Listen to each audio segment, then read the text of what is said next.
नमस्कार, आप देख रहे हैं पुलिस वाला वेब न्यूज और मैं हूं आपके साथ Kanchan. IG Umesh Joga, DIG Anil Singh Kushwaha, SP Rakesh Kumar Singh, ASP Mauganj Vijay Dabar के निर्देश पर एसडीओपी मऊगंज शैलेंद्र शर्मा, मऊगंज थाना प्रभारी विद्या वारिधि तिवारी, हनुमाना थाना प्रभारी शैल यादव की टीम ने पकड़ी गांजे की खेप। कंटेनर में कुरकुरे की आड़ में छिपाकर लाई गई थी गांजे की खेप। 4 तस्करों को हिरासत में लेकर पुलिस पूछताछ कर रही है। बड़े नेटवर्क का हो सकता है खुलासा। उड़ीसा से रीवा के रास्ते यूपी से लाई जा रही थी गांजे की खेप।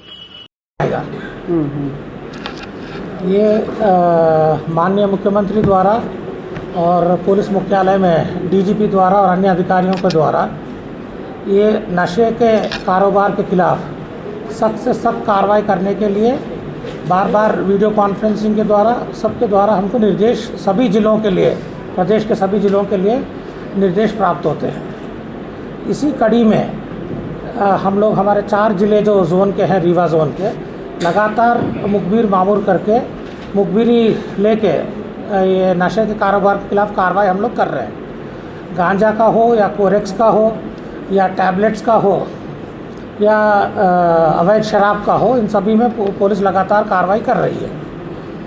ये जो नशे का कारोबार करते हैं, इन लोगों का एक ही उद्देश्य है कि किसी तरह से बिना मेहनत के पैसे कमाना है। चाहे वो दूसरों का घर भी उजड़ जाए, चाहे दूसरों का परिवार उजड़ जाए या कुछ भी हो। तो ऐसे असामाजिक तत्वों को चिन्हित करके इस पर लगातार कार्रवाई करना ही पुलिस का मेन उद्देश्य है। इसी को फोकस में रखते हुए मेरे कार्यालय में पूरे जोन के लिए जो ऐसे कार्य में काम करने वाले हैं, इन लोगों के बारे में जानकारी इकट्ठा करके इनके बारे में असूचना संकलन इकट्ठा करती है। इसी क्रम में हमने एक नारकोटिक्स इंटेलिजेंस का यूनिट बनाया था मेरे कार्यालय में।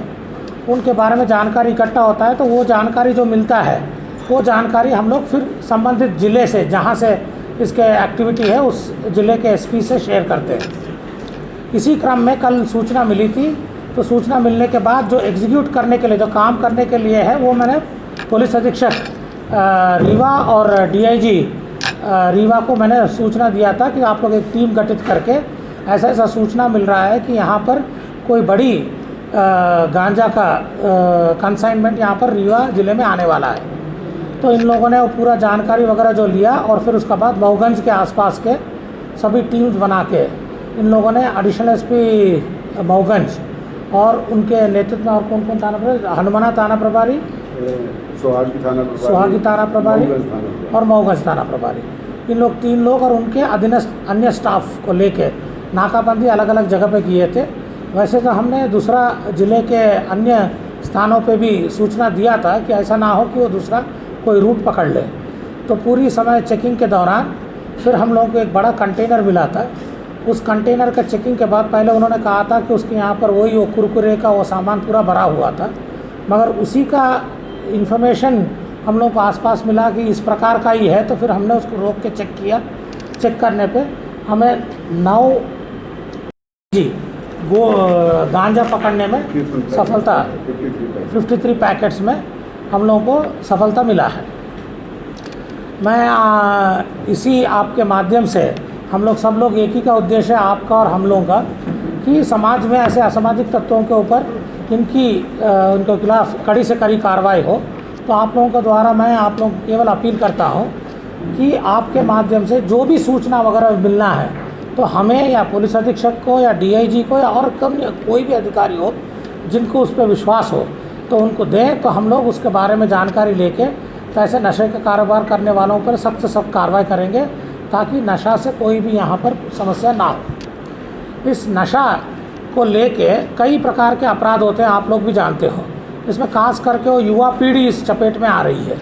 तो इस युवा पीढ़ी के पास जब इस नशा का आदी हो जाता है तो एक प्रकार का इनका शोषण टाइप का हो जाता है कि अगर उसका दाम बढ़ते रहता है तो फिर उसके लिए वो घर से वगैरह से या कोई काम नहीं रहता है तो अलग अलग प्रॉपर्टी ऑफेंस करते हैं। कोई लूट कर लिया, कोई मोबाइल छीन लिया, कोई चेन स्नैचिंग हो गया, या किसी के घर में हाउस ब्रेकिंग कर गया, या कोई मोटरसाइकिल चोरी में चला गया।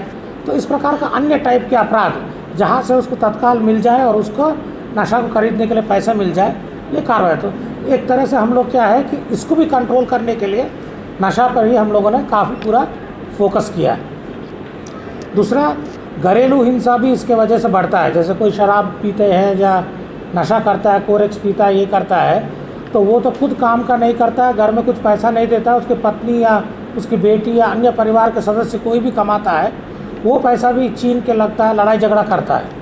तो इसके वजह से, नशा की वजह से इतना समस्या है पूरा सोसाइटी में, समाज में रहते हैं। तो हम सब लोगों को मिलकर इसके ऊपर कड़ी से कड़ी कार्रवाई करना चाहिए। और आप लोगों को भी अगर किसी के माध्यम से कोई भी सूचना मिलता है तो आप कभी भी बोल सकते हैं, बिल्कुल सूचना गोपनीय तरीके से रखेंगे और उस पर कार्रवाई भी तुरंत होगी। अभी वर्तमान में जो ये कंसाइनमेंट जो आया था, ये भी पुराना जैसा ही उड़ीसा के माध्यम से लेके आए थे, उड़ीसा के बॉर्डर से, और वहाँ से ट्रक लाते हुए अभी तो प्रारंभिक, हाँ नहीं वो तो दे दिया ना आपने उसमें। तो क्या है कि इस बार भी वो लोग के 3 रूट्स रहते हैं मेन। पहले उन लोगों ने वहाँ से छत्तीसगढ़ से आते हुए रायपुर से फिर अनूपपुर, शहडोल, सीधी और फिर रीवा में एंटर करते थे।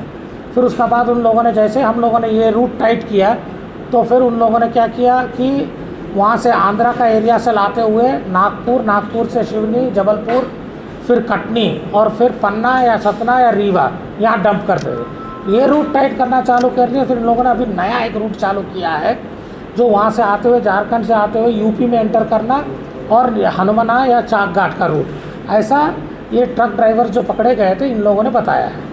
मेन ये है कि ये ट्रक का ट्रक बिल्कुल खाली ट्रक चले जाता है। खास करके मुरादाबाद से ये पूरा हैंडल किया गया ऑपरेशन।